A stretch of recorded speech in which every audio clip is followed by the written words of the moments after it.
In May 1974, the design of the Internet was published in the IEEE Transactions on Communications.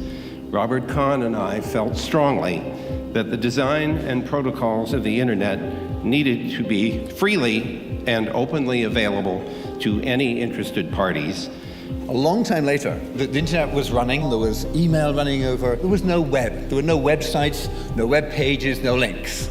I felt that it was really important that there should be, so I invented the web. And as the World Wide Web project grew, I needed collaborators. The internet has been built on the basis of collaboration among a diverse and constantly evolving set of interested parties. And this is a foundational idea that must be preserved. The web has now become an essential public utility. The web we can trust, that is the web we want.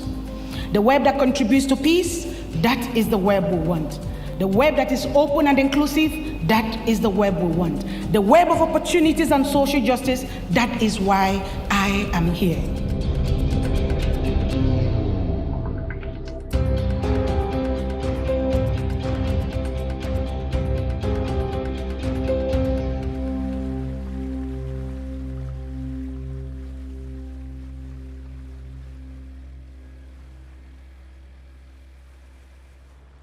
A internet ainda não é uma realidade para boa parte do sul global. Em comunidades isoladas, a falta de conexão limita as oportunidades e aprofunda a desigualdade social.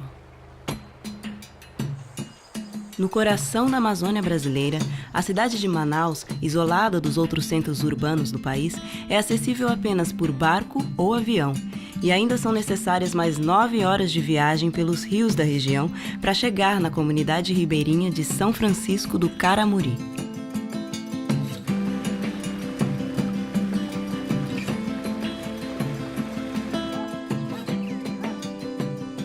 A gente hoje está ficando velho, não aguenta mais.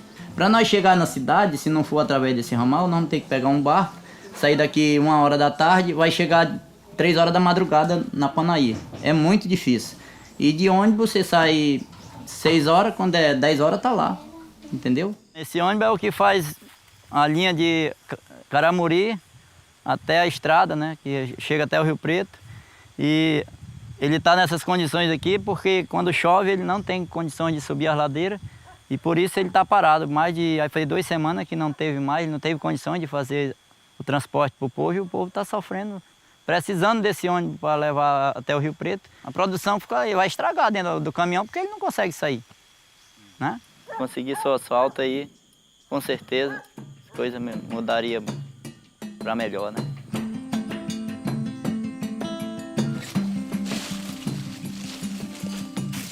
Esse aqui que é o cupuaçu. Tem um, tem outro e outro. Pega aí, Daniel, a bacia. Aqui é a fruta, ele tá até com... Segura aqui, neném.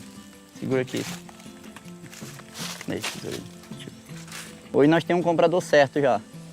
É, atravessador, não é direto com uma empresa, algum frigorífico ainda não. E com a internet você acha que se ele elimina o atravessador consegue vender direto? Com certeza a gente pode chegar a vender direto já. Porque o atravessador ele ganha talvez até mais do que a gente que trabalha e planta aqui. Passa 1 ano, 2 anos para colher, entendeu? Eles ganham um preço que, para eles, quanto mais der, melhor, porque baixa o preço. E ele lá em Manaus, o preço dele não cai, só cai para nós aqui, entendeu? Quanto mais você trabalha, mais barato fica. Mais barato fica, porque se a gente tem 1 tonelada de cupuaçu, a gente chega lá e a gente vende fácil. Se você tem 10, 20, ele já arreia o preço pela metade, porque ele acha que já é muita polpa para ele, entendeu? Mas o preço dele lá não cai, só cai para nós. E aí, tirando esse atravessador, nós vamos ganhar com certeza mais, né? Nós precisamos falar com alguém que nós vende abacaxi ou cupuaçu na cidade, a gente não tem como se comunicar com ele, a gente vai ter que ir lá, entendeu? E pela internet tem o WhatsApp, né, que a gente pode se comunicar com ele, olha, nós estamos precisando, nós tem isso aqui, nós quer vender, você fica com quantos quilos, com quantas toneladas, entendeu? O telefone, nós já tem um sinal muito pouco aqui, que eu tenho na minha casa, e quando o rio seca, o sinal acaba, porque eu moro em Flutuante, ele desce. Aí não pega. Agora tá voltando, tá pegando de novo, mas é muito difícil, entendeu? Quando eu até disse que tinha duas coisas que eu não queria mais ficar sem aqui na nossa área, que é a luz para todo, né? Que quando chegou foi uma surpresa que a gente nunca imaginava de chegar a luz para todo para nós aqui, não diziam que aqui era um fim de mundo, né? Mas não é, hoje nós estamos com energia direta aí. E quando vai embora a gente já fica triste, já acostumou. E outra coisa é um telefone. Tem hora que você se comunica, faz coisa que nem de avião você faz.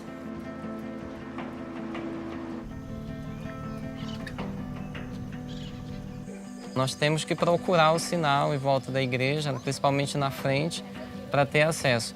Falamos sempre quando é feita a ligação no Viva Voz, porque se mover o celular, tirar da posição, o sinal cai e a comunicação é interrompida.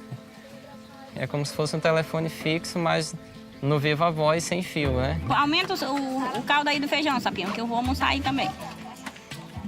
Tá? Tchau! Caiu a ligação? Caiu. Tá ótimo.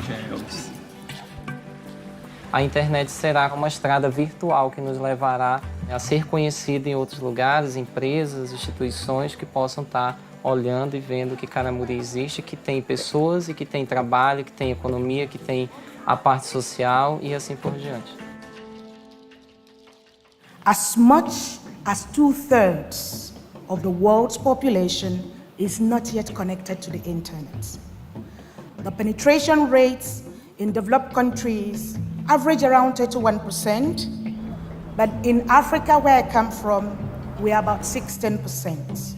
Each one of these deserve access. Access to information, access to libraries, access to knowledge, and access to affordable internet.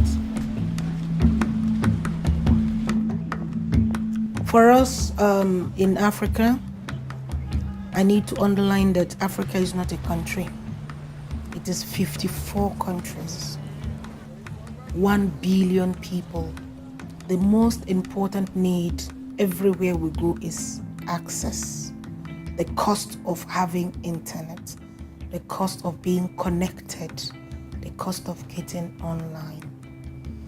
It is very paradoxal that the countries that can afford the internet, who have more income, are actually the ones who pay less.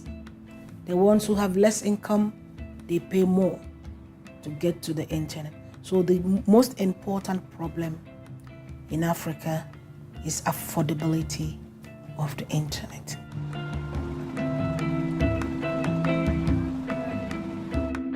No Brasil, os mapas de renda e de conexão em banda larga praticamente se equivalem.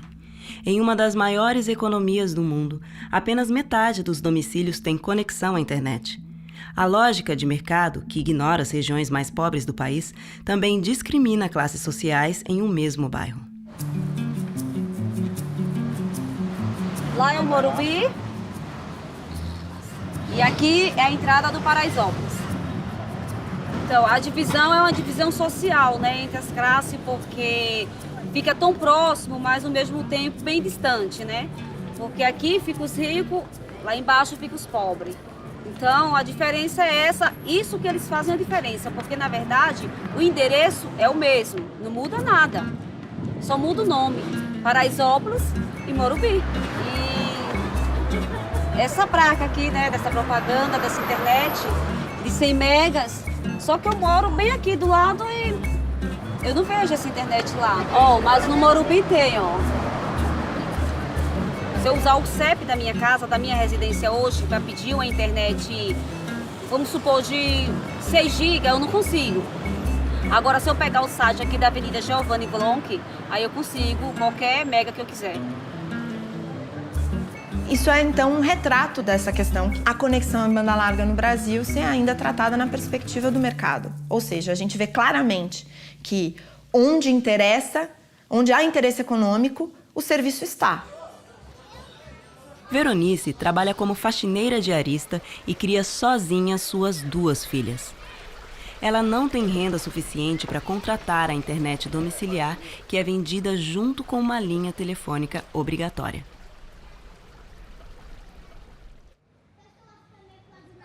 Eu uso primeiro a internet que eu gosto de usar na minha conta bancária. Economiza dinheiro e tempo, né? Porque para mim ir num banco ver, eu tenho que pegar uma condução. Eu uso o Facebook, eu pesquiso filme, pesquiso, minhas filhas jogam também na internet. A minha filha também pesquisa trabalhos escolares. Eu pesquiso alguma coisa do governo. Vou ver fofocas também. Esse cabo azul eu comprei. A gente colocou lá na casa da vizinha da internet e aqui no meu CPU. Eu comprei porque para você pegar a internet de outra pessoa, você tem que comprar o seu cabo. Eu comprei 80 metros.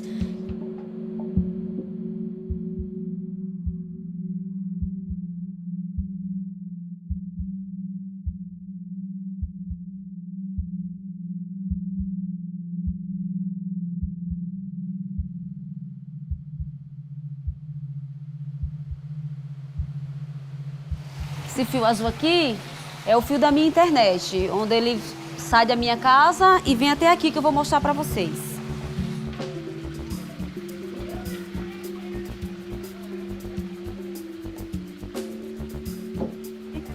Oi, Lucimar. Quero apresentar vocês. Essa aqui é a Lucimar. Ela é a minha vizinha que compra internet. Fala aí, Lucimar. Eu peguei a internet pra mim. Aí elas pediram e eu passei pra elas também.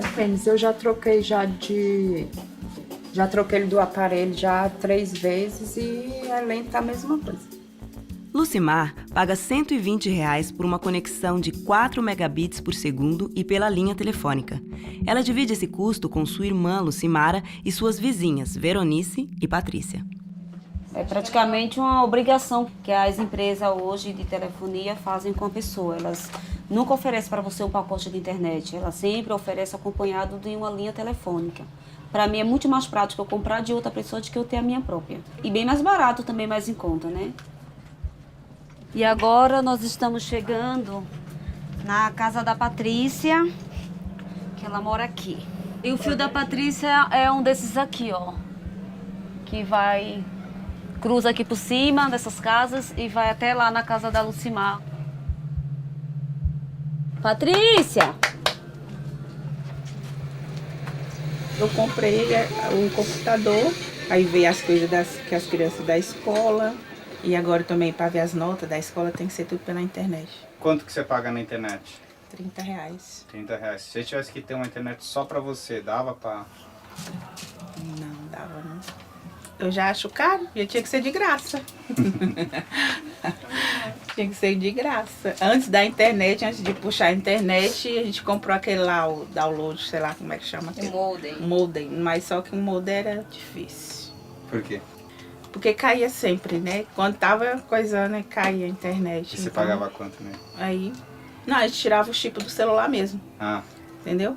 Colocava lá, mas muito lento. Não funcionava. Não funcionava. Agora funciona um pouquinho. Ontem não tava funcionando. Hoje vamos ver se tá funcionando. Vamos ver, liga aí. Por que você acha que a internet devia ser de graça? Eu acho que é dever do cidadão. Direito. Eu acho que sim. Paga tanto imposto, tanta coisa que a gente paga. Podia ter menos uma coisa de graça, mas nada hoje é de graça, né? Mesmo as coisas de graça, você tem que pagar, alguma coisa você tem que pagar. Não tem jeito. O ônibus também devia ser de graça, tem que pagar. Tem que pagar. E aumentou mais ainda, né? A discussão da consideração da internet, do acesso à internet, né, como algo essencial, tem relação com entender que isso é um direito. E é um direito que precisa, então, ser objeto de política pública, ou seja, de atuação do Estado. Não, possível. É caro, não é de graça e também não funciona. Que o bairro de gente rica funciona, pobre é mais esquecido. Isso quer dizer que a gente não tem direito a essas coisas, entendeu? Agora tudo tem que ter, ou você querendo ou não querendo, você tem que ter a tecnologia na sua casa. Porque hoje tudo tem que ser tudo pelo computador, tudo isso tem que ter, então. Não é porque a gente quer ser rico, não, é porque o mundo está fazendo a gente caminhar junto com ele. Entonces, para mí el Internet va vinculado muy claramente a la universalidad. O sea, si todos los derechos son universales y el Internet es un instrumento para el ejercicio de muchos derechos, también debe ser de acceso universal. A infraestrutura de telecomunicações está concentrada nas mãos de poucas corporações. Essas empresas controlam a oferta do serviço e limitam as opções de acesso. O cenário é ainda mais grave quando analisamos a infraestrutura internacional. Mais de 70% dos grandes troncos globais da rede pertencem a uma única empresa norte-americana, a Level 3. Quem controla a estrada, controla a mensagem.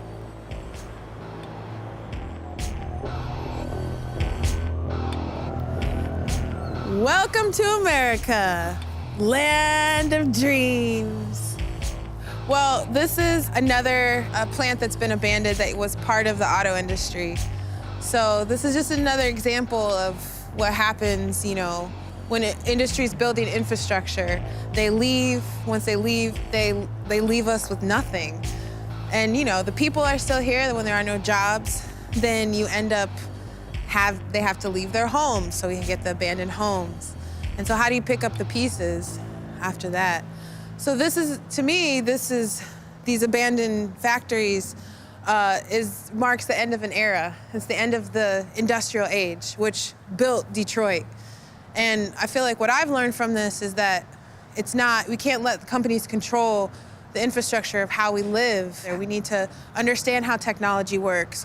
We need to be able to build technology for ourselves so it's doing what we need it to do. How are we going to make sure we don't have information blight, that people are going to, you know, still be able to communicate in ways that are meaningful? What happens when someone decides to kill the switch? And these are the big questions that we're asking, and this is why we're building these mesh networks, because we want to have, we don't want to stop communicating with each other. It's extremely important that we stay connected and we build relationships. As redes convencionais de internet partem de um único ponto para conectar as residências. Já nas redes mesh, os diversos pontos estão ligados entre si, com acesso a aplicações exclusivas dessa rede, tais como rádios comunitárias, bancos de dados e o que mais se quiser desenvolver. A rede mesh ainda pode ser conectada à internet em um ou mais pontos. As conexões são distribuídas entre os vários nós e, se um ponto cair, a rede redireciona os pontos de conexão para seguir integrada e conectada globalmente. Is that one up there? Yeah. And the idea is that if these guys all talk to each other, and then we have some more on the other side, they'll all talk to each other, and then, you know, you start to sort of build out naturally that way. And the other good thing is that if one of them who's connected to the internet goes out, it'll self-heal, and it'll find the closest router to it so it could still maintain the network. So we try to keep it somewhat close. Diana busca parcerias nos bairros mais pobres de Detroit para a instalação das antenas da rede mesh. Nathaniel, que já foi morador de rua e hoje é presidente da People United as One, é um de seus parceiros. Ele oferece moradia temporária para as pessoas sem teto, além de apoio para a busca de emprego e formação profissional. That's the most important thing, because you need that to get the job. You need that to get housing. You need that to apply. You need that even, like I said, a lot of your grades, you have to, and this is in elementary school, they have to go online and get their grades or to do assignments. So that's why this is so key, this is important. You cannot move on to the next level, housing, finding a job, even improving your education, unless you have this. And because, like I said, that's the way the system is set up, and that's why you have Comcast there now trying to lock it in. Because they know you can't do anything without your Wi-Fi, your connection. And that's, like I said, that's what makes Digital Justice Project so important. Because this is the base, this is where it all starts. O isolamento da região amazônica eleva o preço de mercadorias e serviços. A logística difícil, combinada ao baixo poder aquisitivo das famílias, faz com que as corporações provedoras de conexão evitem investimentos nessa parte do país. O resultado são verdadeiros desertos tecnológicos, onde nem os poucos que podem pagar têm acesso a uma conexão com velocidade e capacidade razoável. A gente pagou R$12 mil no kit de antena parabólica e roteador e mais uns 3 pau para instalarem aqui. A gente paga aproximadamente R$2.000 por mês para ter 400 kbps de download e mesmo assim, pagando esse valor, que é um valor alto, a internet, ela praticamente inexiste, né? A Receita Federal, ela hoje obriga que você tenha a nota fiscal eletrônica. A nota fiscal eletrônica tem que ser no estabelecimento que você tá, ela é aqui. Mas como é que eu vou ter nota fiscal eletrônica com a internet que eu tenho? Eu não tenho. Tem algumas políticas federais de Enem, SISU, sei lá, que você tem que se cadastrar via internet. O cara de Novairão, às vezes tem que correr para Manacapuru, correr para Manaus, porque não tem. Então, como é que você pode ter um programa federal que te obriga que agora seja tudo por internet, se você não garante que tem internet? A recusa das grandes corporações em atender as áreas isoladas fez surgir pequenas empresas que se esforçam para ocupar o escasso mercado dessas regiões. A gente que somos pequenos, que estamos nascendo de baixo, estamos espalhando, né, segmentando esse mercado lateral do estado. Estamos chegando agora na comunidade de Caramuri, já estamos terminando a nossa implantação da torre lá, uma torre de 84 metros. Dessa torre de lá vai dar prosseguimento a mais 3 cidades. A gente está aí batalhando para botar a internet para funcionar para a comunidade, né? A gente está realmente fazendo aquilo que nenhuma das operadoras grandes querem fazer, né? E que isso vem despertar o interesse do governo em investir na gente, que somos pequenos, né? Dar essa oportunidade da gente poder crescer como as operadoras que são de incentivo e capital estrangeiro, né? E os caras vêm de lá, pegam o que é nosso, usufrui e levam o capital para lá. A gente aqui gera emprego, renda, e a renda toda fica no local, localizada na cidade, na capital. O governo hoje, ele ajuda muito da isenção de impostos, incentivos e linhas de crédito para as grandes operadoras, porque elas têm como dar para o banco algo em troca, né? O intuito com o governo é que o governo possa nos dar essa linha de crédito. Ela possa, porque a gente chega com o banco vai dizer, o que você tem para nos oferecer? A gente não tem praticamente o que interessa ao banco. Eu vou oferecer meu carro, vou oferecer minha casa, mas é uma linha de crédito ínfima para a gente atender uma população de 10 mil habitantes.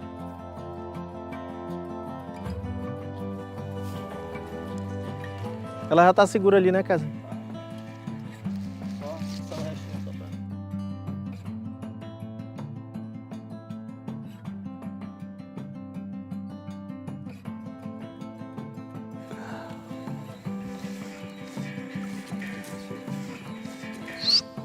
O AP vai direcionar para lá? Eu vou botar ele pela face de dentro, porque eles estão subindo o módulo ainda.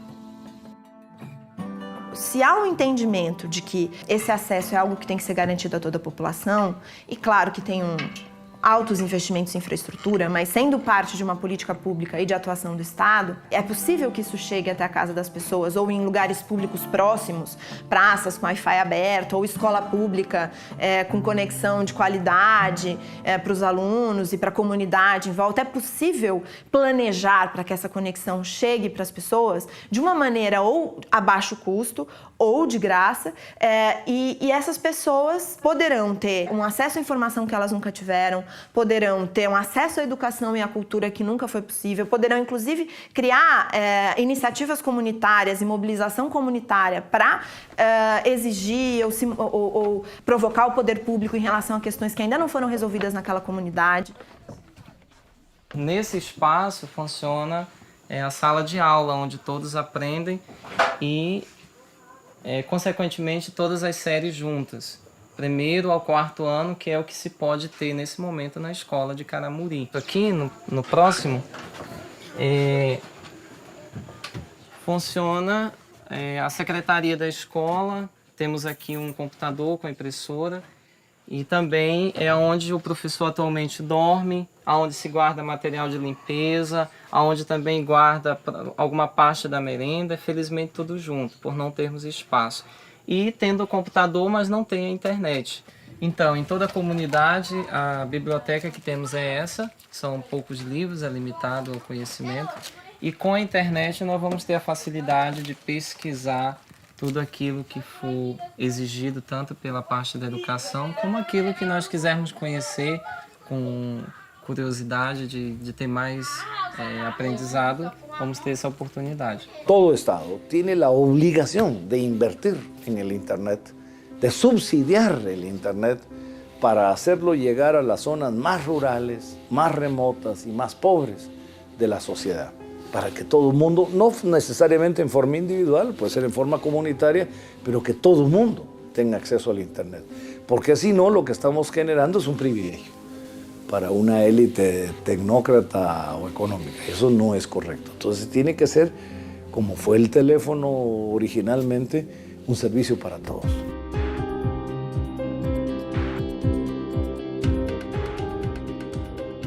O Uruguai entendeu que o mercado não seria capaz de universalizar o acesso à conexão de internet. E, através do Estado, fez investimentos para garantir infraestrutura pública em todo o país e para todas as classes sociais.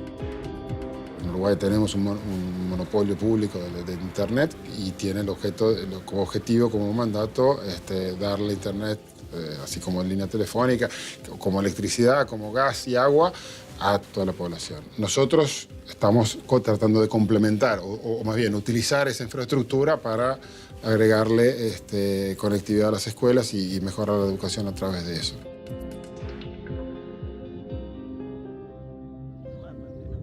Creo que de alguna manera, específicamente a las escuelas rurales, le significó un cambio el acceso a determinadas actividades y a conocer cosas que de otra manera no iban a tener. No solo a través de las máquinas, sino a través de la posibilidad de tener conexiones en Internet también y de vincularse con otras escuelas. Las posibilidades que ha abierto no se vuelve de esto. O sea, todos los niños y sus maestros puedan acceder a algo que antes era para algunos nada más, me parece que provoca un cambio hasta en lo que es la democracia, ¿no? Vamos a hacer grupos donde van a estar los niños de inicial, los de primero, Valentina, y los de segundo. Es decir, que todavía no vamos a sacar cuadernos, Mateo. ¿Qué vamos a hacer? Vamos a trabajar con las tablets, con las XO. Y bueno, así, con el Internet, ellos están conectados al mundo. Están conectados, saben muchas cosas gracias a la computadora y que se pueden conectar a Internet. Es una manera de que también, gracias a la Biblioteca Ceibal, nosotros podemos tener que todos los niños de esta clase puedan leer algún cuento. El cuento de Blancanieves, pero pueden leer, yo que sé, cualquier otro cuento. Yo lo que veo es que están más como globalizados, más. Es decir, es una escuela rural, pero tú lo ves y son casi como urbanos. Un detalle, las tablets, las computadoras son de los niños, son de ellos. Se las llevan a las casas, son propiedad de ellos. No son prestadas, no son de las escuelas, son de ellos. Los compañeros acá, en esta zona, van a trabajar robótica. Y acá van a trabajar Scratch, van a trabajar escribir, toys y laberinto. Comiencen, chiquilines, comiencen a armar. El trabajo de diseñar es siempre del maestro. Estamos apoyando cosas nuevas, como son los laboratorios de tecnología digital, donde se hace programación, se trabaja con robótica, se trabaja con edición de sonido e imagen. Eso es usar la tecnología para enseñar y para aprender. Se mueva, acá tenemos distintos iconos que acá están como los... Y por ejemplo, si queremos que haga como que está volando, vamos a disfraces y lo que dice importar. Y acá que está el otro que es con las alas para abajo. Y después donde dice movimiento y mover 10 pasos y rebotar si está tocando un borde. Y le damos acá para que gire para un lado y para el otro. Entonces después cuando le damos a la bandera verde se mueve. También se mueve porque ya tiene el comando. Creo que en este momento los niños manejan muy bien la tecnología. Ellos nacieron con la tecnología.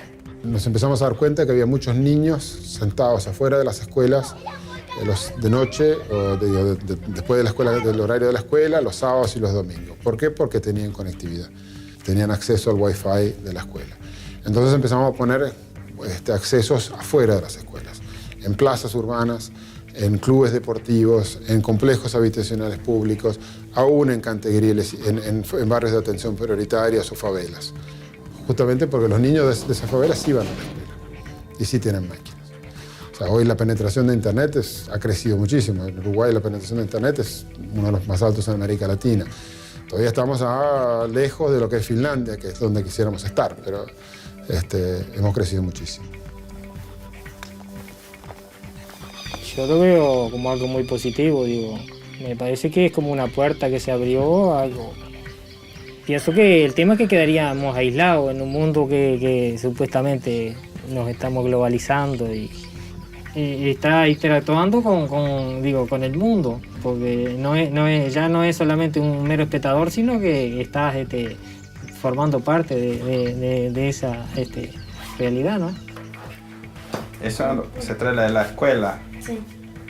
Lo mismo que estaba allá, lo traes para acá. El internet te sirve porque podés como relacionarte con gente que no tenés que estar con la persona ahí adelante. Y hay como una actividad ahí para poder mirar como lugares, que como si estuvieras ahí caminando y mirándolo, pero lo miras a través de la pantalla. Os níveis de conexão uruguaios são uma exceção no sul global, onde os casos pontuais de acesso já demonstram um potencial de transformação social da web. Assim como em Caramuri, os trabalhadores de Xandere também dependiam de intermediários para vender a sua produção.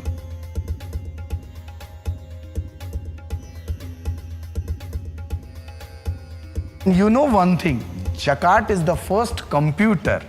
Jakarta is the first computer which is based on the binary system, and our modern computer is also working on the binary system, on the bit system. Binary means 0, 1, the entire computer system. Even if the supercomputer is also working on the binary system. But they developed the first computer, but the livelihood is the very pure. A chegada de computadores e de conexão à internet transformou a realidade local. Providing the design, we just introduced through digital world, we introduced the e-commerce portal. Through e-commerce portal, weaver can sell their product in the entire world. We just changed the scenario from 2,000 in monthly income to 40,000. There's the big changes.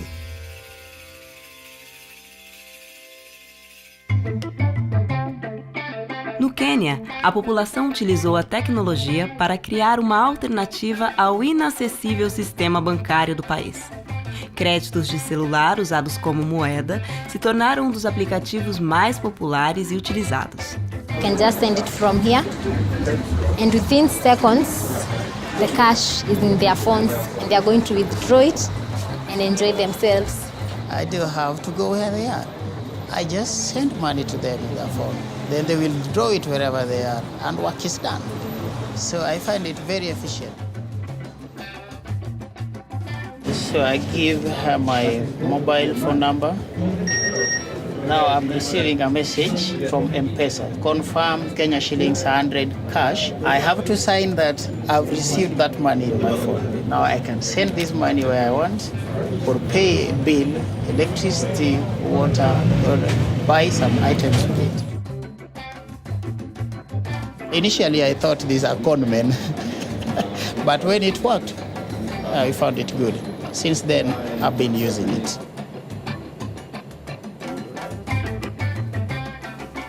Com a internet, o mundo pode conhecer a cultura e os valores deste povo sem depender das narrativas estrangeiras. A África agora pode contar diretamente a sua própria história. Welcome back, ladies and gentlemen. Former UN Secretary General, Mr. Kofi Annan. Hello, sir. How are you? Or rather, what the internet has done is that it has given room for independent content producers to put their content out there. The internet potentially can allow us to reach a lot more people. It's not yet the case, it's growing, so it's a work in progress. So that's something we're able to do because we are on the internet and we don't have any pressures in terms of censorship or things like that.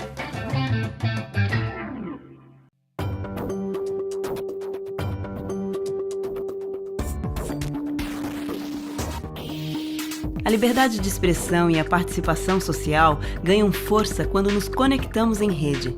A TV e o rádio não são mais os únicos a narrar o que acontece nas ruas. Quem antes apenas via e ouvia, agora também pode falar e ser vista. Vamos conquistar! Vamos conquistar! O fim do racismo! O fim do racismo! Boa luta! O pobre não sabe a força que ele tem. O pobre, quando se une, ele tem uma força muito poderosa. Agora que a gente está começando, agora que a gente vai mostrar isso em terra.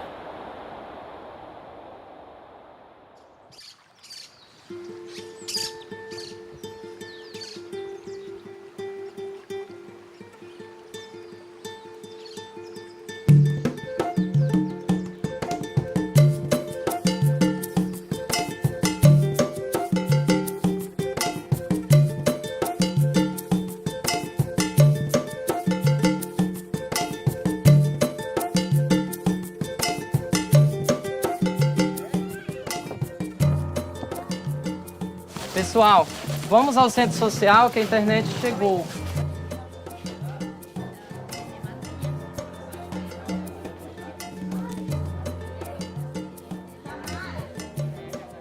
Foram quase 22 anos em espera por uma nova tecnologia e hoje chegou a internet.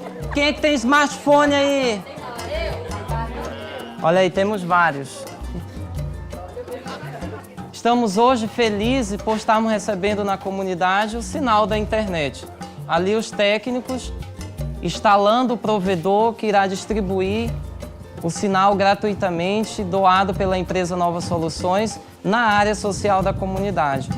Posteriormente, cada um de vocês poderão conectar em suas próprias casas, comprando, aderindo o pacote da internet.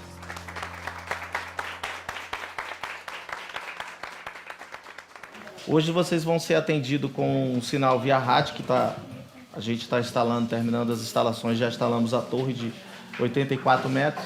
E, gente, é um desafio muito grande, é um investimento muito alto, mas vai valer a pena cada centavo, porque todos os investimentos que nós fizemos na área rural, fora da área urbana, nos trouxe muito mais benefício do que dentro da área urbana.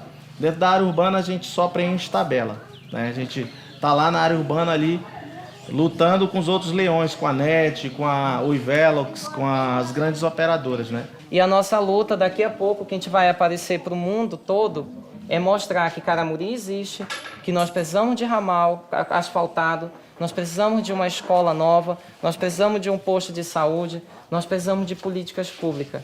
E a internet chegou. Vocês sabem o que isso representa e o que isso significa, vocês estando aqui? Consciência política.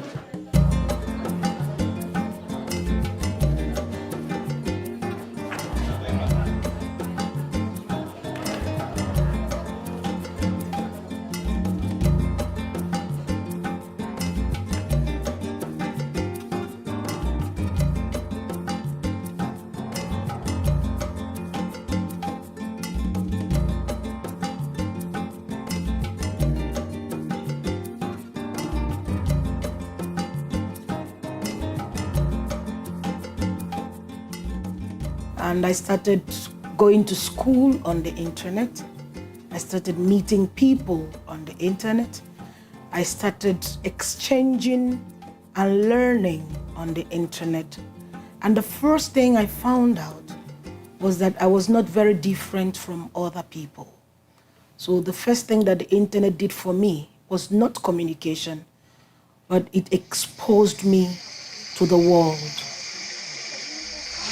Esse vídeo aqui, ele tá mostrando a última chuva que deu e ficou aqui alagado, a gente não conseguia sair e nem entrar em casa. E do jeito que está, depois que a chuva baixou, a água continuou quase a mesma coisa que está aqui nesse vídeo. Ela veio aqui, onde está essa aqui, mas ela já veio até aqui, ó. Na altura do teu ombro? Isso, ela já ficou dessa altura. Não dá pra passar por aí? Não, a rua já uma vez já passou a semana inteira fechada. Uma chuva que teve, né? Que ficou todo entulho, ficou lá na rua, passou a semana inteira fechada. A Rede Globo veio, falou que não ia gravar. A Record veio, gravou e isso nunca foi ao ar. E daí, já que a internet é um meio, né, mais rápido a gente se comunicar, a gente gravou o vídeo, tiramos fotos, gravamos moradores falando, dando depoimento, para ver se a gente consegue agora uma resposta. Uma vez conectadas, as comunidades de Caramuri e Paraisópolis superaram uma importante barreira de acesso a direitos fundamentais. Agora, novos e mais complexos desafios se colocam no uso da rede. Well, we're at a moment where technology is enabling an incredible diversity of people to participate in the creation and the sharing of culture. Over the 20th century, the creation and professional distribution of culture had become so concentrated in the first world nations. And now the technology is inviting everybody to participate and to create and to share. The pitch, a swing and a miss, strike three. A jump shot from the corner. Ever want to watch two things that are on at the same time? Well, now you can, because Sony's revolutionary Betamax deck, which hooks up to any TV set, can actually videotape something off one channel while you're watching another channel. With Sony's Betamax, you won't miss a thing. A triple play. You've just seen a triple play. No, I didn't. Na década de 70, a Sony criou um aparelho capaz de gravar os filmes e programas da TV. A nova ferramenta irritou os grandes estúdios de Hollywood que não gostaram da possibilidade de suas obras serem copiadas e guardadas por qualquer pessoa.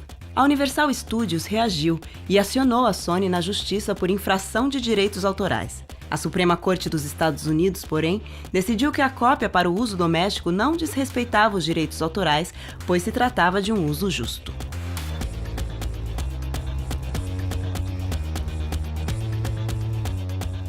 The freedoms we took for granted about copyrighted works in the analog world don't obviously translate to the digital world. So in the analog world, I can read a book. That doesn't trigger a copyright law because reading a book doesn't produce a copy.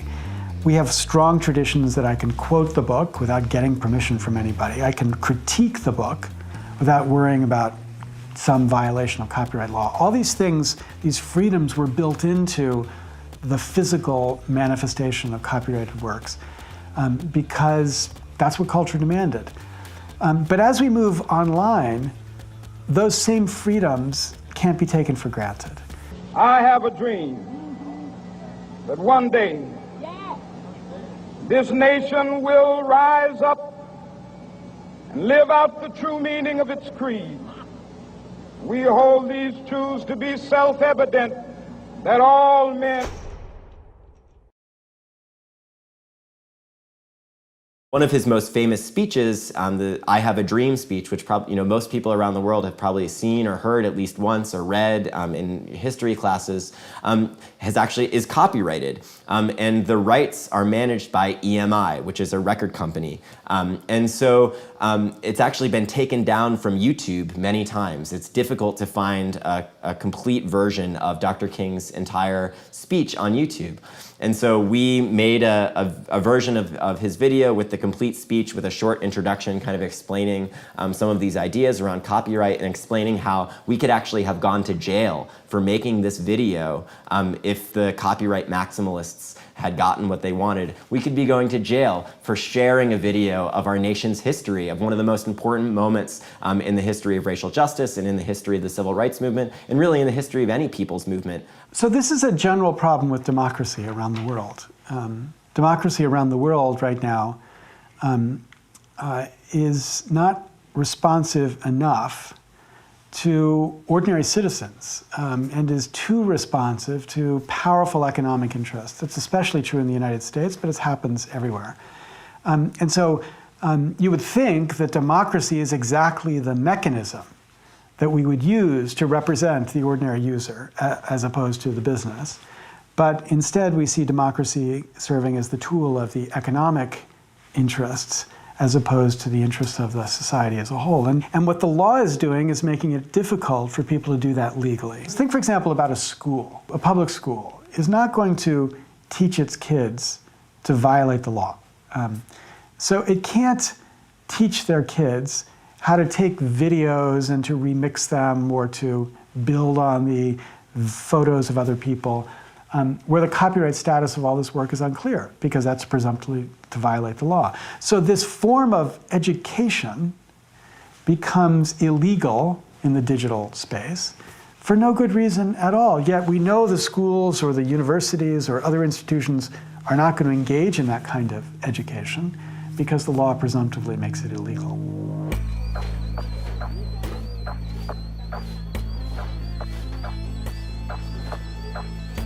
Tiago Cândido estuda letras em uma universidade pública brasileira. Ele é considerado pela ABDR, Associação Brasileira de Direitos Reprográficos, uma ameaça aos direitos autorais no país. A associação pediu 200 milhões de reais em indenizações pelo que chamou de o maior caso de pirataria digital dos últimos 10 anos. Tudo isso porque Tiago publicou textos digitalizados por diversos estudantes em um blog chamado Livro de Humanas. O Xerox tinha aumentado 50% no valor da cópia. E daí, nos grupos virtuais de debates do curso, surgiu uma indignação, achando absurdo esse aumento. Daí foi assim que surgiu o blog. Aqui é a Xerox da universidade, que é onde a gente tira as cópias para os cursos. Esse texto, por exemplo, custou R$1,30. Pode parecer um volume baixo. Só que você pensa, você tira, em média, uns 5, 6 por matéria por semana, se você for ler todo o programa. Se você joga isso no cálculo mensal, é um volume altíssimo que você tem que gastar para conseguir estudar na universidade, que é uma universidade pública e gratuita. Mas não é gratuita, se você não paga um volume grande, você não tem acesso aos textos. Se hoje nós temos as notícias de uma história longa da humanidade, os espaços conhecidos como as bibliotecas contribuíram muito para isso. No panorama de hoje, no contexto que nós temos com o advento das novas tecnologias, isso se alterou, mas a missão da biblioteca de armazenar, de tratar e disseminar, ela não se altera, ela se adapta às condições. O sistema da universidade toda, para a gente consultar os acervos, né? Introdução à Linguística e Princípios de Análise. É um livro escrito por professores da USP. É produzido com verba pública, o professor universitário é pago com verba pública, em dedicação exclusiva, e só que daí ele publica por uma editora privada. E se estivesse na internet, o aluno poderia ir lá baixar, tem a necessidade, baixa a sua cópia, e todo mundo poderia ter a cópia em casa do livro. O conhecimento gerado na Universidade de São Paulo, ele é público. Nós perseguimos uma política de acesso aberto. Naturalmente que nem tudo que a USP produziu em termos de conhecimento está aberto, porque essa política nova que com a internet, de tornar tudo disponível, ainda encontra algumas situações legais que precisam ser respeitadas, leis de direitos autorais. Eu creio que podem haver direitos de autor para proteger el trabajo de un artista, de un científico, de un investigador. Pero hoy no son ni los artistas ni los investigadores científicos los que están protegidos, son las grandes empresas comercializadoras. You know, there's an obvious difference between copying something and theft. If you steal my physical book, you take this book from me, I don't have it, and I can't use it, and so I'm worse off. But if you take a copy of this book, I'm no worse off, and maybe or maybe not, the publisher of this book is worse off. So the rules should not be blocking people from doing things that don't hurt anybody. And the point to recognize with digital copies is that it's not clear in many contexts whether it's hurting people or whether it's not hurting people. And the law ought to be restricting people's freedom only where it makes sense to do some good public good. O sistema diz que tem pelo menos 2 exemplares disponíveis, mas aqui a gente não encontra nenhum. Se fosse no livro de humanas, a pessoa que precisa do livro chegaria lá, baixaria sua cópia e o livro continuaria disponível para qualquer pessoa acessar. O advogado da BDR coloca que é um caso paradigmático e eles fizeram esse processo da forma como foi feito para tentar dar um fim a essa cultura do compartilhamento no país. Me parece que hay que ser muy cuidadoso en definir cuáles son los bienes protegidos por el derecho de autor y cómo se protegen, para que no restrinjan de manera desproporcionada la libertad de expresión en Internet. Es decir, no todo vale para proteger los derechos de autor, ni cualquier cosa es protegida como derechos de autor. This is one of the biggest mistakes I think that the industry made, to create this antagonistic relationship to especially young people on the internet, and to make copyright seem like it was some oppressive regulation that was against the potential of the internet. Because what that's done is it's justified in people's minds the idea of resisting copyright. Now, my own view is that there's nothing wrong with copyright. There's just something wrong with the particular version of copyright that we inherited from the 20th century. And what we need to do is to update it, to make it make sense for digital technologies. And if we did that, then people should be respecting copyright. Now, what exactly the update looks like, we're still trying to figure that out, because we're still evolving in the way people will distribute and get access to culture.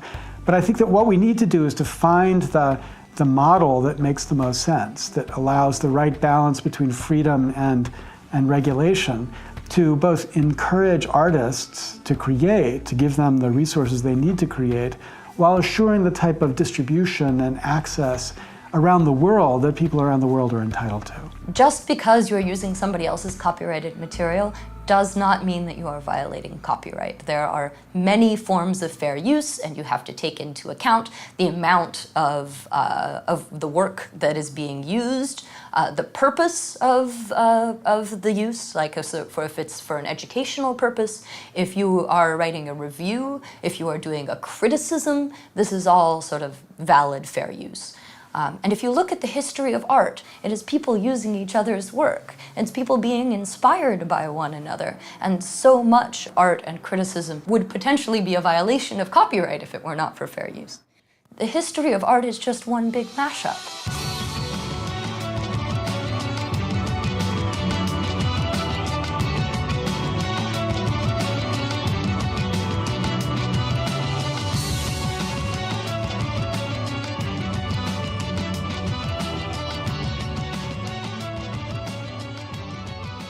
I think what Remix tries to remind us of is who we are as humans. And as humans, we are always copying and sharing and remixing and building upon what went before. And that's something to celebrate, not something to regulate. Para viabilizar conteúdos que combinassem a garantia de direitos do autor com o interesse público, o professor Lawrence Lessig e um grupo de especialistas criaram as licenças Creative Commons. Em vez de se reservar todos os direitos incondicionalmente, os autores definem que tipos de uso querem permitir e quais querem proibir. A internet pode parecer esse lugar onde todos têm as mesmas condições de falar e serem ouvidos. Mas, na verdade, o tráfego está cada vez mais concentrado em portais e plataformas de algumas poucas corporações americanas. As plataformas que concentram a maior parte do tráfego da internet são centralizadas e de código fechado. Isso significa que o seu funcionamento é decidido por poucas pessoas e de forma não transparente, o que permite a realização de operações invisíveis aos usuários, como, por exemplo, o acesso às nossas informações por agências de governo. One of the things that we have very long suspected about the platforms, especially about Facebook, is that it has a very severe bias when it comes to a sort of call for violence from Palestinians, but a great deal of latitude when it comes to calls for violence from Israelis. And so this is one of the things that we're hoping we can get some evidence of. And if it turns out that we're wrong and that the evidence really doesn't support our theory, I think it's also very important for us to know this. You feel like you are in public, but really the people who are in charge are these platforms, and there's no real way of holding them accountable. So we're trying to change that. 92% of the page views in the United States are controlled by 10 companies. 76% of the searches are conducted by Google. The way Google's search engine is written, it prejudices against somebody writing something in Portuguese in Recife, or Manaus, or speaking in another language in Africa. So the internet is right now designed to actually eliminate the voices of the majority and concentrate the voices of the upper classes of the Western countries. Great danger, because in 25 years from now, when you want to read a history book of what was the history of Brazil, Are you going to know the Brazilian voices, or are you going to know the voices of a few professors in Washington? Em contraposição a esta lógica concentradora e pouco transparente, surgiram iniciativas de plataformas descentralizadas e programas de código aberto com o objetivo de preservar o caráter horizontal e colaborativo da rede. Tor is an anonymity network. It's both a piece of software you install on your computer, and it is a free software system that is implemented, peer-reviewed, and freely available to all people without any exception. It can be used to circumvent surveillance and censorship. It is a useful tool in an arsenal of tools of communication security. That is to say that it is a tool which makes certain guarantees about security and privacy and anonymity, and it does them in an openly specified, peer-reviewed way, and the free software that implements it is available to all people. The network itself is made of people who wish to have this privacy property, this anonymity, this circumvention of censorship, and they simply run it. It's a peer-to-peer network, and by participating in the network grows. And every person on the planet is able to use this to be able to read and to be able to speak freely. Who had access to technology? Was it only going to be the middle class at universities and the rich, or was it going to be the people who needed it the most? So at a very young age, I became quite thoughtful that we needed in the software movement free open source, and it needed to be accessible. And if we could get that, then everybody could have an equal access and equal chance to contribute, both as a producer and as a user of technology. And likewise, we should recognize that open standards, like free software, are essential for being able to communicate, for being able to share, for being able to create the internet. I would really like to see more free and open source projects, more nonprofit organizations building platforms that are not centralized and that are federated, sort of like the Diaspora Project, or for that matter, Tor. And the more that you have platforms that nobody can control and that you opt into, I think the freer the internet will be.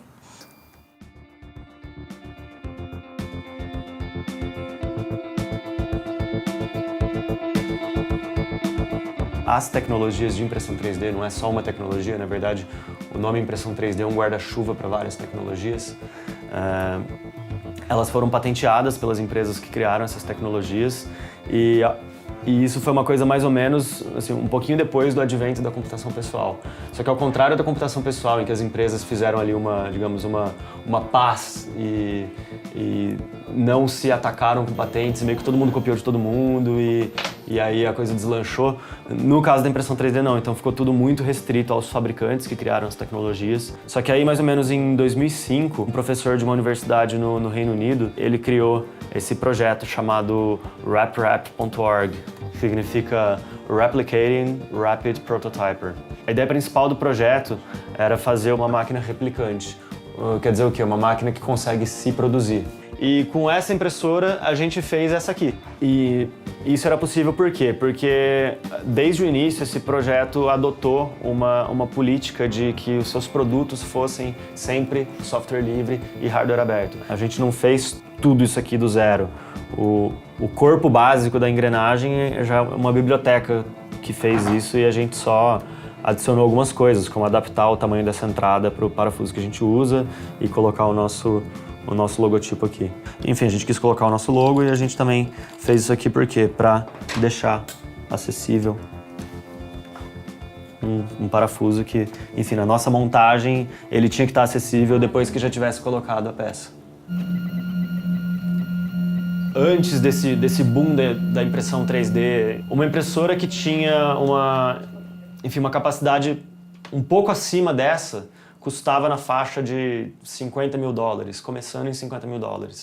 E aí, de repente, caem as patentes e todo mundo começa a fabricar, e aí você tem máquinas de $1.000 que fazem coisas muito próximas do que uma máquina de $50 mil. Uma máquina de R$5 mil, e aqui uma máquina de R$400 mil.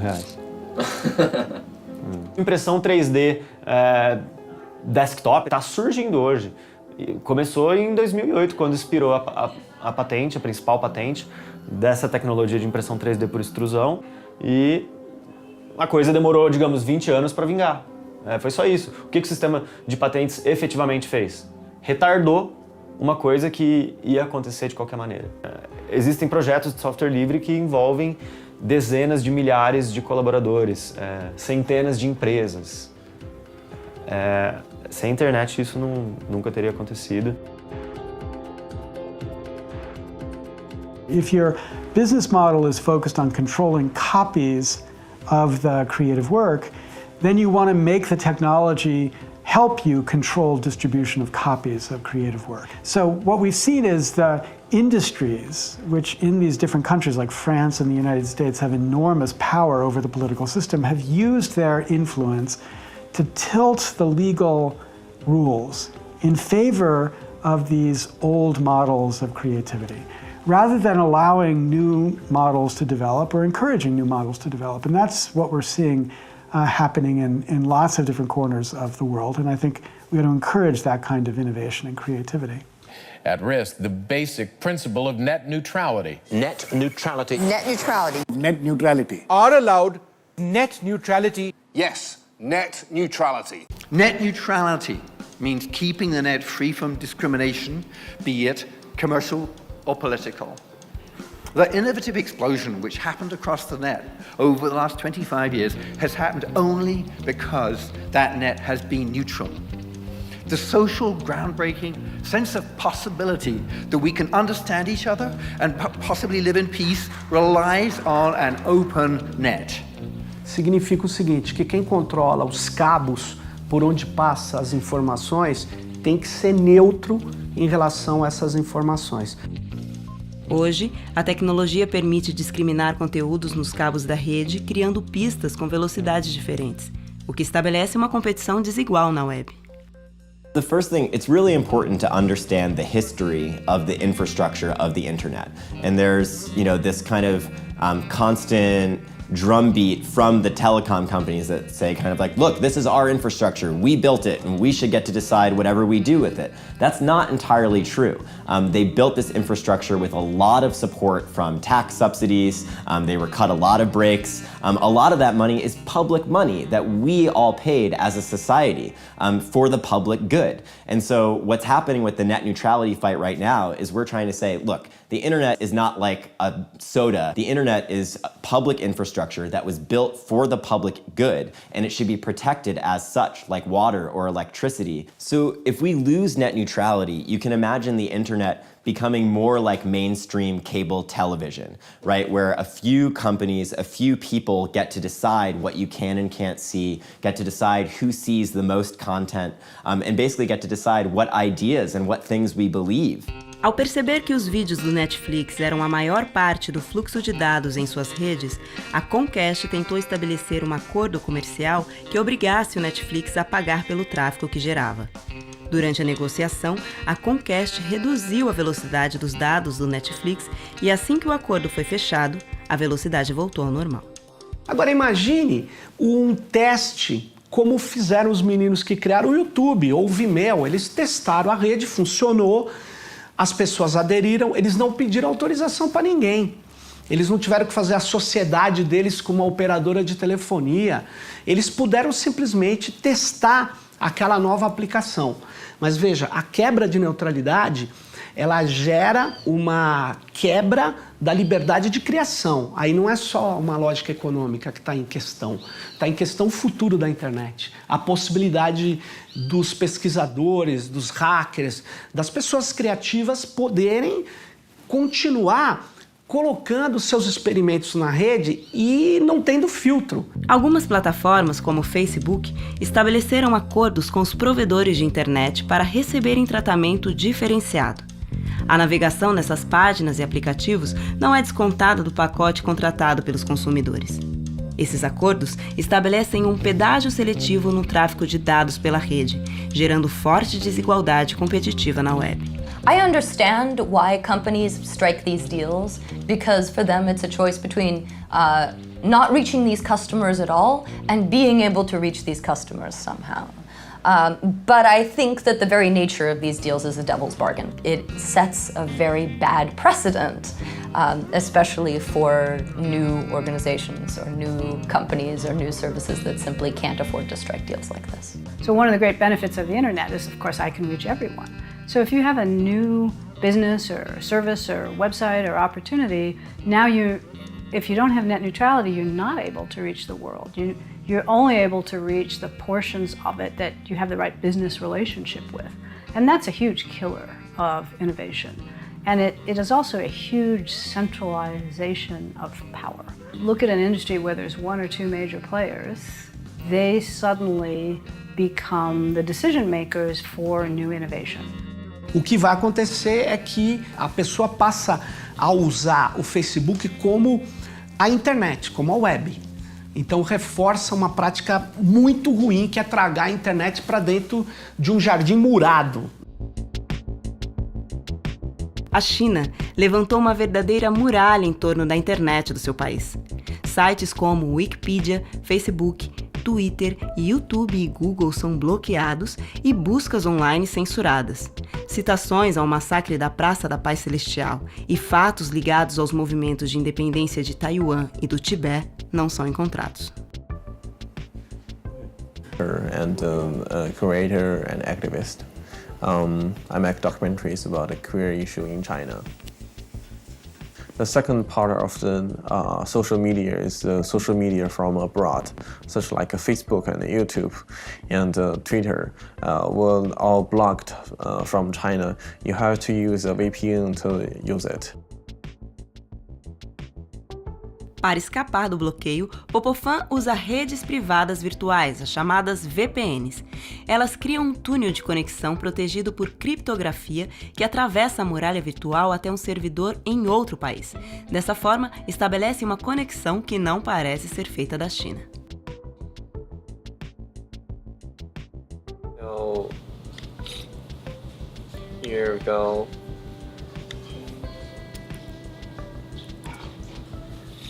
Now, see, Facebook works perfectly now. As a queer filmmaker in China, it's very hard to promote my own film here because, first of all, the film was censored by the government, of internet to promote the screening the events. And also sometimes we put the video online, so internet is very important for queer filmmakers in China and also for the whole LGBTQ movement. Is very important, and for social medias, that included two kind of social media. And the Chinese social medias, including Weibo and WeChat, and Douban, so we can post an event online, but it will be under the censorship of the Chinese government. So once if you post anything political sensitive, then it will be removed. And what we do is that if they remove us, we will post it again, and until everybody see it. But it's still a challenge for us because sometimes the account would be shut down. This happened for a few times. Censorship from the government, and it's been so long time. Then a lot of us had self-censorship. I have to admit that I also have kind of a self-censorship myself sometimes.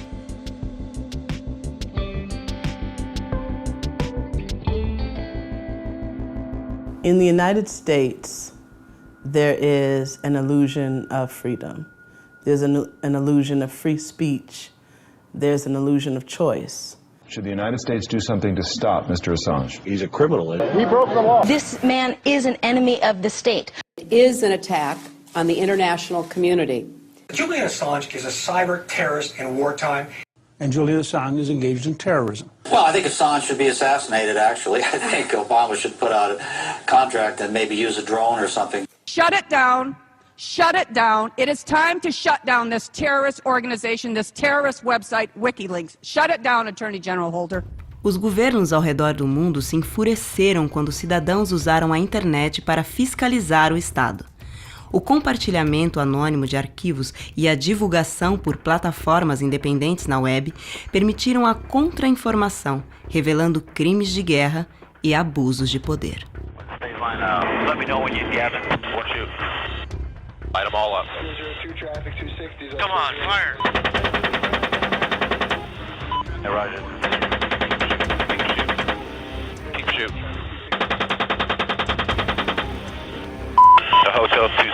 Crazy Horse, 1-8. Oh yeah, look at those dead bastards.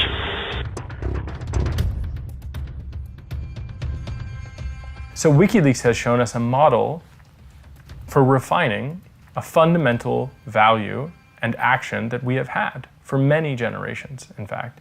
And in this sense, document leaking, where we share information written by the people, often, who we wish to have transparency about, that is a tried and true tradition, and WikiLeaks showed how to transition that to the internet. And so transparency, again, is a method, but the goal is social justice. The goal is democratic oversight. And the motto, the simple motto that is worth considering, and I think worth adopting, is that individuals deserve privacy, but democratic institutions require transparency. So transparency for institutions and privacy for individuals. Cryptography helps us with both of these goals. It ensures that it is possible to leak documents by being able to build an anonymity system, to be able to securely communicate with journalists, to ensure that surveillance does not stop free flow of information and communications that are necessary for democratic society. Let's get back to the breaking news right now. The Washington Post and The Guardian reporting the U.S. government is now also tapping directly into the central servers of 9 leading internet companies, including Microsoft, Yahoo, Google, Facebook, AOL, Skype, YouTube, and Apple. NSA and the intelligence community in general is focused on getting intelligence wherever it can, by any means possible, that it believes on the grounds of sort of a self-certification that they serve the national interest. Originally, we saw that focus very narrowly tailored as foreign intelligence gathered overseas. Now, increasingly, we see that it's happening domestically. And to do that, the NSA specifically targets the communications of everyone. It ingests them by default. It collects them in its system, and it filters them, and it analyzes them, and it measures them, and it stores them for periods of time, simply because that's the easiest, most efficient, and most valuable way to achieve these ends. What the intelligence community is doing is looking at phone numbers and durations of calls. It's a 5-year-old child in Kansas City who happens to pick up a phone. That information is going to be recorded. It's everybody. So that's the definition of mass surveillance. And my team's assessment was that they help us prevent terrorist attacks. Terrorism is the justification that the U.S. government gives for every single thing that it wants to do, from torturing people to imprisoning people at Guantanamo with no trials to invading and destroying Iraq. It's almost automatic that every time the U.S. government wants to do something, they try and scare people into believing that they need to do it in order to save them from the terrorists. You can't have 100% security and also then have 100% privacy and zero inconvenience. We're going to have to make some choices. We have to protect you, so in order to protect you, we have to eavesdrop on all this communications. We have to, because terrorists could be everywhere. You know, terrorists could be under your bed. First of all, terrorism is not a big problem in the United States. It's one of the most minor problems in the United States. There were 4 times that many people that were killed by dog bites last year. We have 50,000 people killed a year in gun-related violence. Yet we don't pass laws restricting people's use of guns. Historically, what governments use surveillance for is to punish dissidents or to anticipate political movements and prevent political change. The United States has created a cyber command. They have a cyber army, they have a cyber navy, they have a cyber air force. And the whole object of this is to, it's what they say, it's actually their motto, it's to dominate cyberspace. And they want to collect it all. They don't want to collect some information. They don't want to collect much information. They want to collect the entire internet, to store the entire internet so that at any given moment, they can search it and read whatever it is that people online are doing.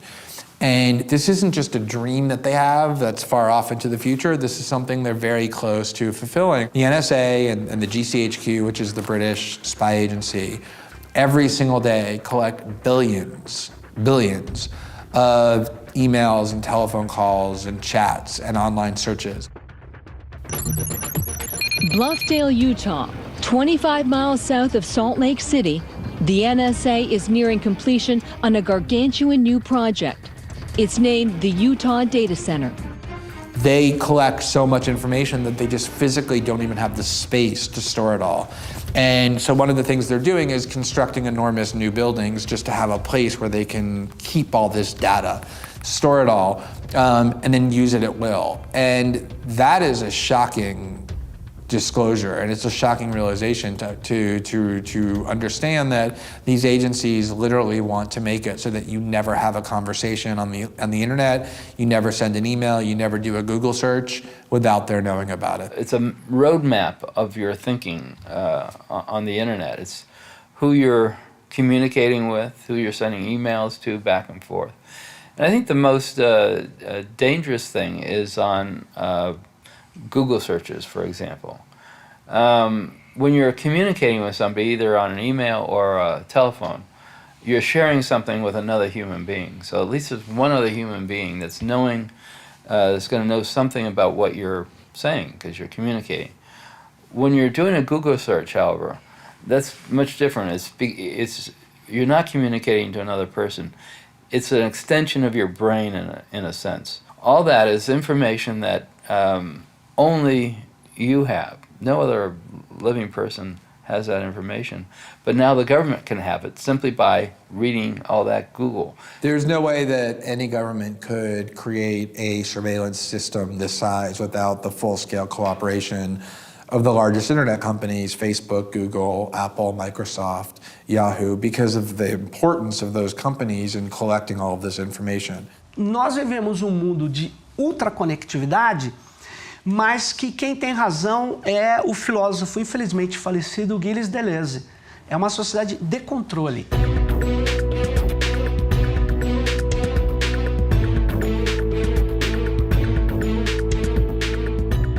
O portal do Centro de Operações, ele disponibiliza câmeras, você consegue navegar lá e cada vez mais a gente se prepara para abrir o que a gente puder de dados. Claro que existem informações sigilosas, essas não serão abertas, a posição do guarda e o telefone dele não vamos abrir para a população, mas uma localização de uma câmera, o pluviômetro onde ele está chovendo, isso está aberto, a gente consegue já ver.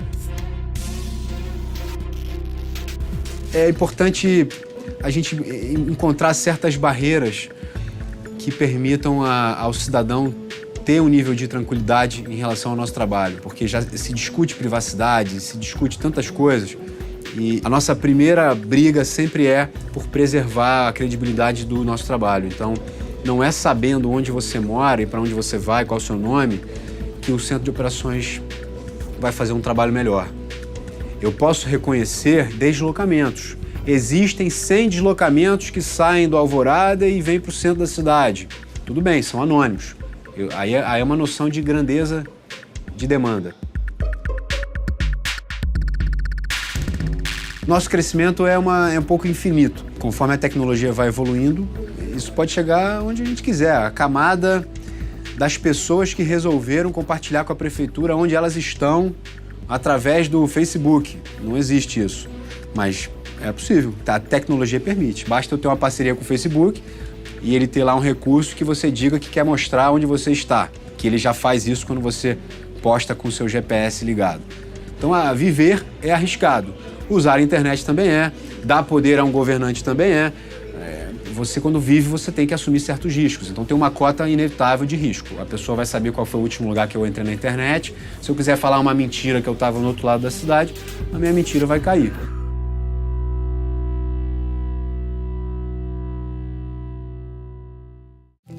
Sin privacidad no puede haber libertad de expresión, porque la falta de privacidad es un elemento de intimidación. Se intimida al comunicador, se intimida a la prensa tiene que guardar la confidencialidad de sus fuentes o guardar la confidencialidad de su información para periodismo investigativo, para combatir la corrupción oficial o para denunciar crimen organizado o cualquier otro elemento. Lo primero que creo que es importante decir es que los derechos que tienes offline los tienes online. y el derecho a la libertad de expresión que tienes offline, por fuera de la línea de Internet, lo tienes en Internet.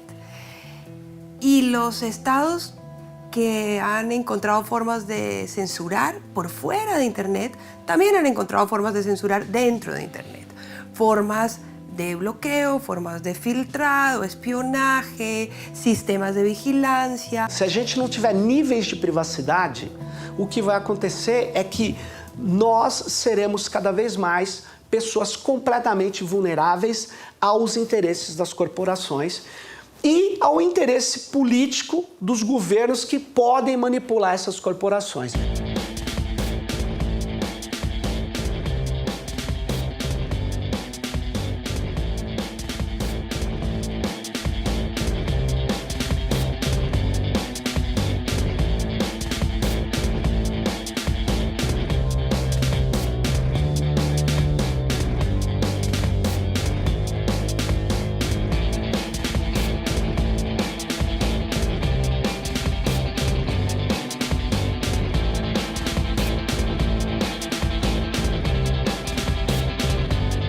Você se incomoda que a gente grave a conversa que você estava fazendo? Ah, é um pouco íntima também, né? Você tá perguntando pra mim com uma câmera enfiada na minha cara, é isso? Na verdade, sim. Por quê? Porque a gente tava falando de uma coisa pessoal. Por que é um problema eu gravar e a empresa que você tá usando o WhatsApp ou o que for, gravar não tem problema? Ah, porque, sei lá. Você tinha noção de que tudo que você faz na internet está sendo monitorado por alguém? Acho que no fundo mesmo eu sabia. Pegue o WhatsApp, que é uma empresa agora do grupo Facebook. Você desinstale o WhatsApp. Não se preocupe que quando você instalar, vai voltar tudo que você tinha nele para você. Porque eles guardam tudo. Então, eu só estou pedindo para desinstalar e instalar de novo para você ler com calma a política de privacidade. Ele permite, inclusive, abrir o seu microfone. Ele fala, eu quero acesso irrestrito ao seu microfone. Então, como que ele vai usar isso? Eu não sei. Como a NSA vai obrigá-lo, por ser uma empresa americana, a usar isso? Eu não sei. Eu sei que ela pode ligar o meu microfone sem eu saber. Vocês sabiam que, tipo, todas as buscas que você faz no Google, todas as notícias que você lê na internet, todas as mensagens privadas que você manda, está sendo guardada e vendida como informação a seu respeito? Tipo, vocês sabiam disso ou não? As pessoas sabem onde você está agora, porque ele tem a sua localização. As pessoas podem estar ouvindo a sua voz, porque podem ligar o microfone do seu celular, podem estar ouvindo a nossa conversa. Mas acho que não sou tão legal assim para as pessoas ficarem tão interessadas. Nós estamos falando de uma invasão não autorizada, é isso? Na verdade é autorizado, porque quando você assina, você clica naquele ali e concorda com os termos, você está dando essa permissão para o Google usar as informações que você está passando por aquilo. Por isso que é importante ler esses termos, só que a gente não lê. Some companies require you to read the new terms of service, show that you have agreed to it every time that they make a change. But honestly, who reads that stuff? Let's not kid ourselves. There's pages and pages of very small print with no explanation about what has changed. And it's not like you're going to suddenly stop using the service anyway. And this is sort of a fundamental problem about the relationship between a company and its users. O único receio que eu tenho é como é que vão ser tratadas essas informações, né? Vão fazer o quê? Divulgar para todo mundo? É uma base de dados maravilhosa, né? Governments and corporations are cooperating at a level unforeseen, like at an unbelievable level, at a level that's never happened before.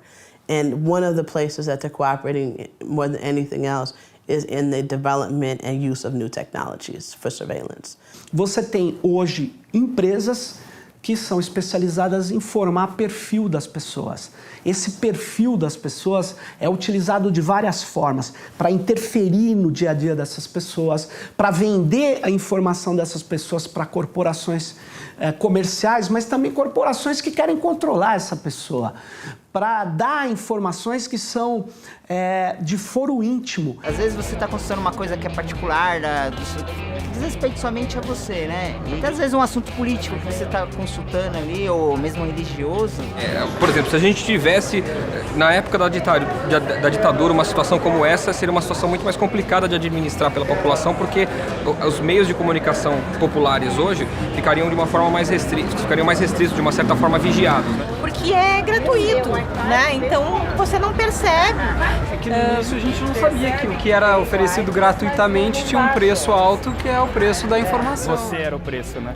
Nós inventamos o conceito de registro eletrônico em saúde, que é você conseguir pegar o conteúdo de vários prontuários que você tem numa rede de assistência e juntar isso num grande banco de dados sobre você.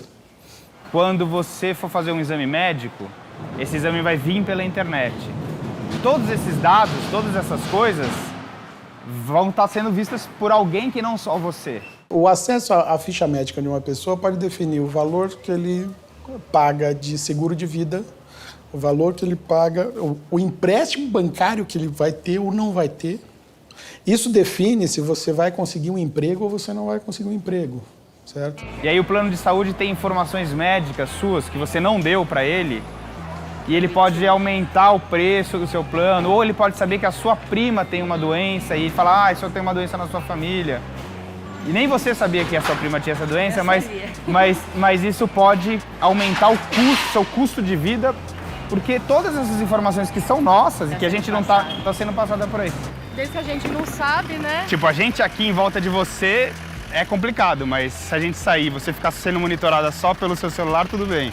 Não, também não. É diferente de você estar enfiando uma câmera na sua cara. O que é diferente? Porque tá no inconsciente, eu não sei. Você não percebe, você sabe, mas não... Você não tá vendo o cara gravar, né? É, e aqui vendo, fica... Não pode, né? Se você não aceita essas coisas, se você não faz essas concessões, você acaba ficando isolado. É o preço que se paga, né? Você acha Pela justo? facilidade da tecnologia.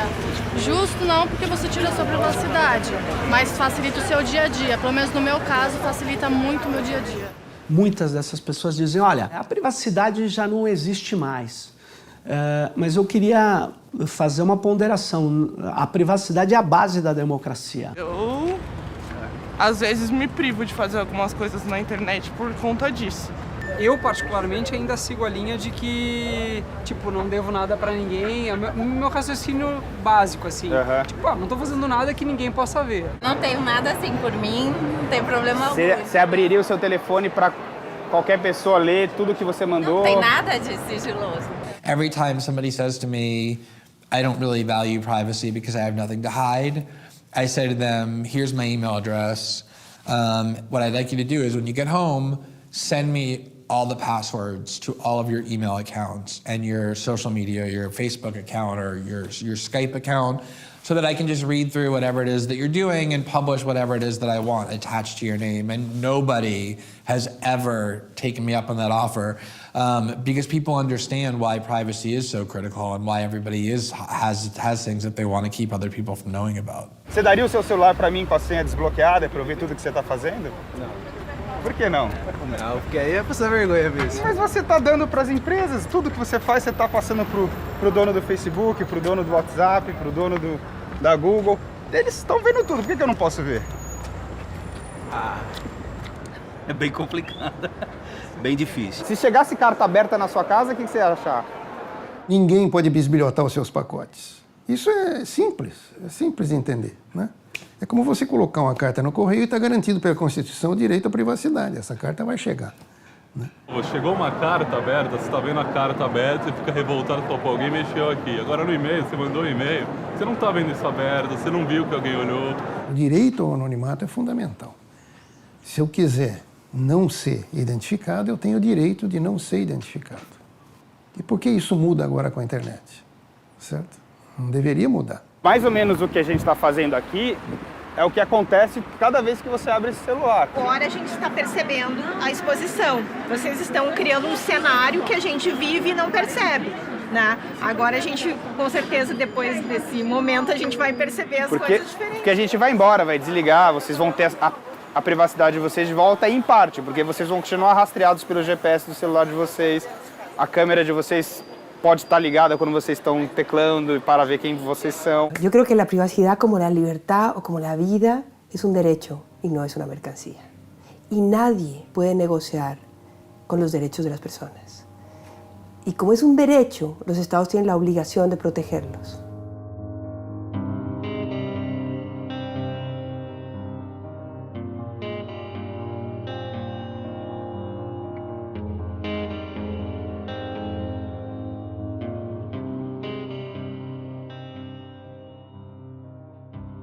one of the important things to understand is that there are international treaties and positive and negative obligations that states have to uphold your right to privacy, which is a fundamental right, your right to information self-determination, your right to freedom from interference in your communications. These things, however, regardless of being international norms or human rights, or depending on which document we're speaking about, they are right now actively being interfered with, actually. You have this promise of the internet that it has always been held up to be, which is this unprecedented tool of liberalization and democratization and freedom, which it can still be if the internet stays free. But on the other hand, you have the potential of the internet to become the worst and most extreme form of repression and control ever known in human history if we let it be turned into a surveillance society. That's the crossroads we face. Nós utilizamos tecnologias que nos fazem muito bem, facilitam a nossa vida, nos afetam de maneira positiva e nós somos cada vez mais acríticos em relação a elas. E nós esquecemos que tecnologias, elas são instrumentos de poder político e econômico. Elas cada vez mais aumentam o controle sobre a nossa vida de uma maneira jamais ocorrida antes. The point is that the next generation of civil rights leaders, the next generation of human rights leaders is being born online. And that's why the internet is so critical to me. So I hope it's still possible for democracy to work. And I'm betting that it's still possible for democracy to work, and we're doing whatever we can to try to make democracy work. But we'll see. It's not clear. But that's the first step.